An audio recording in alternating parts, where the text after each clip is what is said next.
हर रोज एक नई कहानी देखने के लिए चैनल को सब्सक्राइब करें और बेल आइकन दबाना ना भूलें। सोनिया बरसात में अपने बॉयफ्रेंड विक्रम का इंतजार कर रही होती है। जब सोनिया का बॉयफ्रेंड आता है तो सोनिया उसे गले लगा लेती है। ओह, तुम आ गए विक्रम। मुझे पता था कि तुम जरूर आओगे। तुम भी मुझसे दूर नहीं रह सकते हो। हमारा प्यार इस बरसात के मौसम में शुरू हुआ था और देखो, यही बरसात हमें एक दूसरे के करीब ले आई है। तुम पागल हो सोनिया। ठंड का मौसम चल रहा है, बारिश हो रही है और तुम्हें इस बारिश में भीगने की पड़ी है। तुम अपनी और मेरी दोनों की तबीयत खराब करवाना चाहती हो क्या? चलो यहाँ से। विक्रम, आज तुम्हें ठंड में बरसात, तबीयत खराब होने की फिक्र लगी है। और तब कहाँ गई थी ये फिक्र, जब तुमने ठंड की बरसात में ही मेरा 2 घंटे इंतजार किया था। तब तो तुमने ऐसा नहीं सोचा कि तुम्हारी तबीयत खराब हो जाएगी।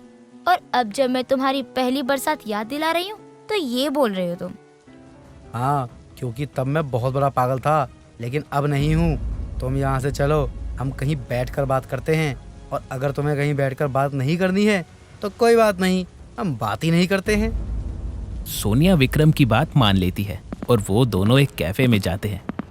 बोलो सोनिया, तुम्हें ऐसी भी क्या बात करनी थी जो तुमसे रुका ही नहीं जा रहा था? तुम इतने दिनों से मुझसे अजीब सा बर्ताव क्यों कर रहे हो? तुम्हें पता है कि मैं तुमसे कितना प्यार करती हूँ, फिर भी तुम मेरे साथ ऐसा क्यों कर रहे हो? तुम्हें मेरा प्यार नहीं दिख रहा, या फिर तुम जानबूझकर मेरा प्यार देखना ही नहीं चाहते हो? और हाँ, आज तुम्हें मेरे सवालों का जवाब देना ही पड़ेगा। सोनिया, मैं तुमसे बहुत प्यार करता हूँ, लेकिन माँ ने मेरे आगे एक शर्त रख दी है। अगर अब मैंने तुमसे बात की तो वो खुद को कुछ कर लेंगी, इसलिए मैं अब तुम्हारे साथ नहीं रह सकता हूँ। नहीं रह सकते? इसका मतलब क्या है? अरे, तुम माँ से प्यार करते हो तो मुझसे भी तो करते हो ना। तुम्हें तो अपनी माँ को समझाना चाहिए था, लेकिन तुम तो अपनी माँ की बात मानकर आ गए।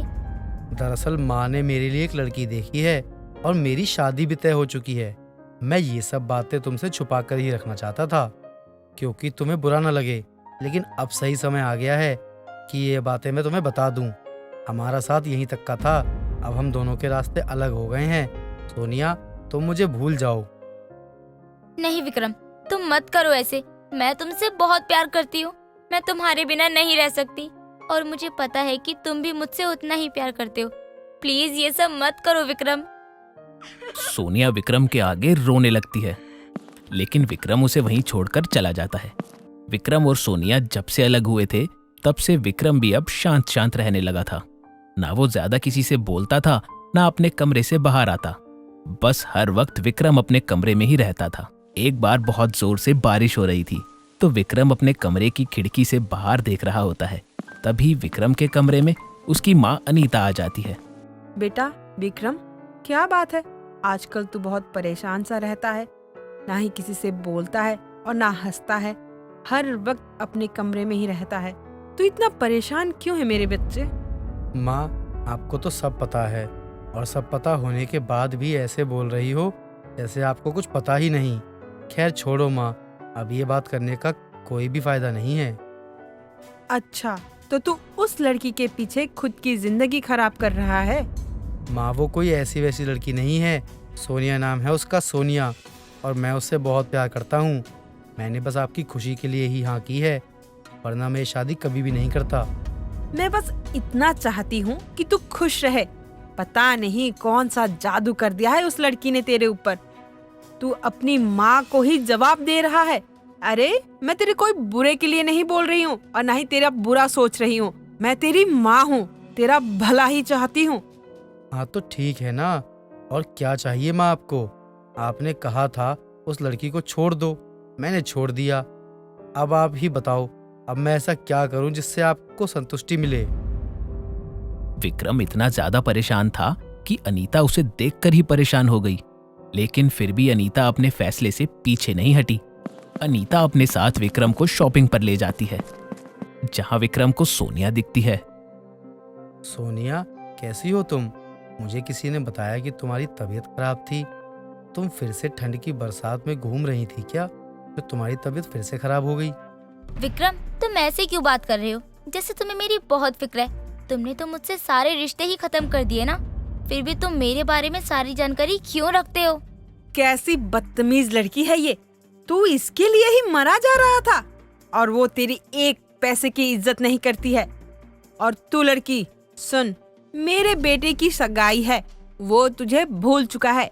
और तू ये जो चाल चल रही है ना, जहाँ जहाँ वो जा रहा है उसके आगे पीछे डोलना, ये करना बंद कर दे। विक्रम, तुमने बताया नहीं कि तुम्हारी सगाई होने वाली है? मैंने ही मना किया था बताने से। अरे तुम जैसे लोग किसी की खुशी में खुश होते तो हो नहीं, बस दूसरों की खुशी में नजर गड़ाए रखते हो। तू मेरे बेटे से दूर रहा कर, वरना तेरे लिए अच्छा नहीं होगा। अनीता वहां भी सोनिया को बहुत खरी खोटी सुनाती है। सोनिया वहां से रोते हुए चली जाती है और विक्रम उसे चाह कर भी रोक नहीं पाता। जिसके बाद अनीता विक्रम की सगाई के लिए शॉपिंग करती है और फिर दोनों घर लौट आते हैं। अब विक्रम की सगाई का दिन पास आ जाता है। विक्रम अपने कमरे में रो रहा होता है। तभी वहां अनीता आती है और उसे रोता हुआ देखकर कहती है, बेटा तू रो रहा है? नहीं माँ, बस मेरी आंख में कुछ चला गया था, इसलिए आंसू आ गए। बेटा तू खुश तो है ना मेरे फैसले से? माँ, आपने अकेले ही मुझे पाल पोस कर बड़ा किया है, तक आपने ही सब कुछ किया है मेरे लिए। अगर मैं आपकी खुशी के लिए कुछ कर रहा हूँ तो उसमें खुश हूँ। और आप मेरी चिंता मत करो, हर चीज़ में तो समय लगता ही है ना, तो मैं भी धीरे धीरे ठीक हो जाऊँगा। अच्छा सुन, मुझे मंदिर जाना है और कुछ देर में मेहमान भी आ जाएंगे, तू सब संभाल लेना। माँ, लेकिन जब मेहमान आने वाले हैं तो आप जा ही क्यों रही हैं बाहर? बारिश भी हो रही है और आपको तो ठंड में बारिश बिल्कुल भी सूट नहीं करती है ना। मेरे बेटी की जिंदगी का आज इतना बड़ा दिन है तो मंदिर जाना जरूरी है। विक्रम घर पर था और अनीता मंदिर के बहाने भीगते हुए सोनिया के घर चली जाती है। अपने घर पर विक्रम की माँ को देखकर सोनिया बहुत हैरान हो जाती है। आंटी जी आप यहाँ, और वो भी भीगते हुए? अरे आपको कुछ काम था तो मुझे बता दिया होता, आपको यहाँ आने की तकलीफ नहीं उठानी पड़ती। मेरी वजह से अब तक तूने और विक्रम ने जितनी भी तकलीफ झेली है उसके आगे ये तो कुछ भी नहीं है। और अगर आज मैं यहाँ नहीं आती तो मैं खुद की नजर में गिर जाती हमेशा के लिए। ये सब आप क्या बोल रही हो आंटी? आप ठीक तो हो ना? आप ऐसे अजीब अजीब बातें क्यों कर रही हो? मुझे कुछ भी समझ नहीं आ रहा। तू बस मेरे साथ चल, बाकी की बातें बाद में बता दूंगी मैं। अनीता अपने साथ सोनिया को लेकर अपने घर चली जाती है। वहां काफी मेहमान आए होते हैं।